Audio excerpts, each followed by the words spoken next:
Shalom Bapak Ibu Saudara yang dikasihi Tuhan. Seri pengajaran hari ini berjudul Panggilan dan Pilihan Allah. Saudara, kebanyakan orang percaya tidak mengerti dengan benar kenapa mereka dipanggil dan dipilih oleh Allah. Dalam pikiran mereka dipanggil dan dipilih untuk beroleh anugerah keselamatan. Sedangkan keselamatan itu apa, mereka juga kurang mengerti. Yang mereka tahu, keselamatan adalah terhindar dari neraka dan diperkenan masuk surga. Itu sih namanya buah keselamatan. Pengertian keselamatan sejatinya dikembalikannya manusia ke rancangan Allah semula.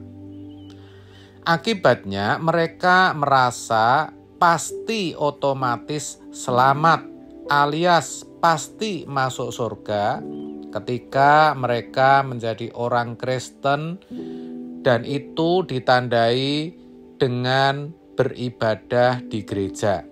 Apalagi kalau sudah jadi aktivis atau pendeta. Mereka tidak pernah berpikir adanya suatu tanggung jawab yang harus diselesaikan di balik anugerah yang mereka terima dari Allah. Hidup mereka pasif. Mereka merasa tidak perlu lagi mengenal Allah yang benar itu seperti apa. Mereka tidak perlu lagi mencari dan menemukan Allah. Yang mereka tahu, Allah itu kasih.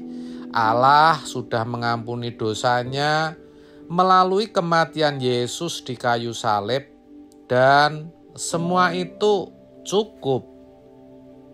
Lalu mereka meyakini Tuhan akan menolong, memberkati, menyembuhkan, memulihkan, mengangkat masalah mereka dengan cepat, lalu menghindarkan mereka dari berbagai penderitaan dan tekanan kehidupan. Ketika ternyata hal itu tidak mereka alami, tidak sedikit yang akhirnya tidak lagi setia ke gereja atau beribadah.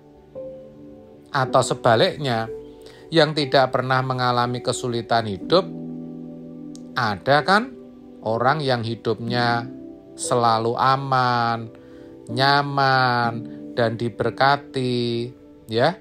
Mereka merasa tidak perlu Tuhan. Orang seperti ini pun akhirnya jarang, bahkan tidak sedikit yang juga tidak bergereja. Itulah sebabnya sebagai orang percaya kita harus mengerti kenapa Allah memanggil dan memilih kita. Saudara, kita itu dipanggil dan dipilih untuk hidup kudus dan tak bercacat di hadapannya. Efesus 1 ayat 4, sebab di dalam Dia Allah telah memilih kita sebelum dunia dijadikan, supaya kita kudus dan tak bercacat di hadapannya. Kudus dan tak bercacat artinya Allah mau kita menjadi orang-orang yang saleh, orang yang hidupnya benar dan taat kepada tatanannya. Hal itu dikatakan dalam 2 Petrus 1 ayat 3. Karena kuasa ilahinya telah menganugerahkan kepada kita segala sesuatu yang berguna untuk hidup yang saleh oleh pengenalan kita akan Dia yang telah memanggil kita oleh kuasanya yang mulia dan ajaib. Ayat ini jelas mengatakan bahwa bukti seseorang mengenal Allah adalah orang yang hidupnya saleh. Itu sama artinya kita harus mengalami perubahan kodrat dari kodrat dosa menjadi kodrat ilahi. Dari yang tadinya memiliki kecenderungan atau potensi yang tinggi berbuat dosa, menjadi orang yang selalu melakukan kehendak Bapa di surga. Dengan jalan itu, Ia telah menganugerahkan kepada kita janji-janji yang berharga dan yang sangat besar, supaya olehnya kamu boleh mengambil bagian dalam kodrat ilahi dan luput dari hawa nafsu duniawi yang membinasakan. 2 Petrus 1 ayat 4. Jadi sangat jelas saudara, kita dipanggil dan dipilih itu untuk hidup dalam kekudusan. Sebab tanpa kekudusan kita tidak dapat melihat Allah. Ibrani 12 ayat 14. Sebab lainnya, karena Allah juga kudus. Kalau kita tidak kudus, kalau kita kudis, tidak mungkin kita diterima di rumah Bapa yang Maha Kudus, yang Maha Mulia itu. Hidup kudus artinya hidup sesuai dengan pikiran, perasaan, dan kehendak Allah. Hidup seperti Yesus, begitu maksudnya. Orang yang tidak mengenal Kristus tidak mungkin bisa. Tapi kita sebagai orang percaya, kita diperlengkapi Allah dengan segala sesuatu. Dikatakan demikian, dengan janji-janji yang berharga. Supaya kita bisa hidup kudus, supaya kita bisa hidup dalam kehendak dan rencana Allah. 2 Petrus 1 ayat 3 sampai 4. Tadi sudah kita baca, saudara.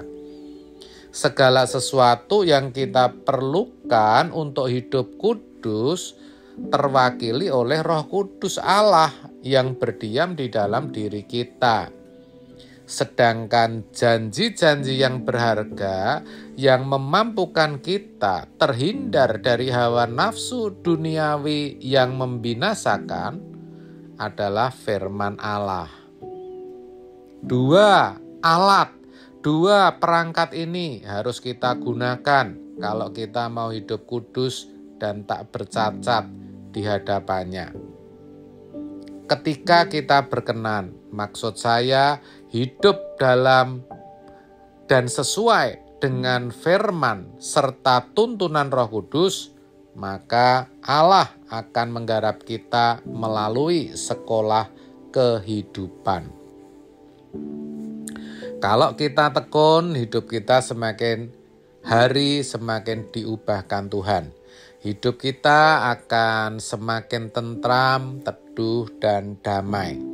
Lebih daripada itu, kita akan dipakai menjadi alat Tuhan yang luar biasa. Hidup kita akan diberkati. Supaya apa? Supaya kita bisa menjadi berkat dan saksinya yang efektif.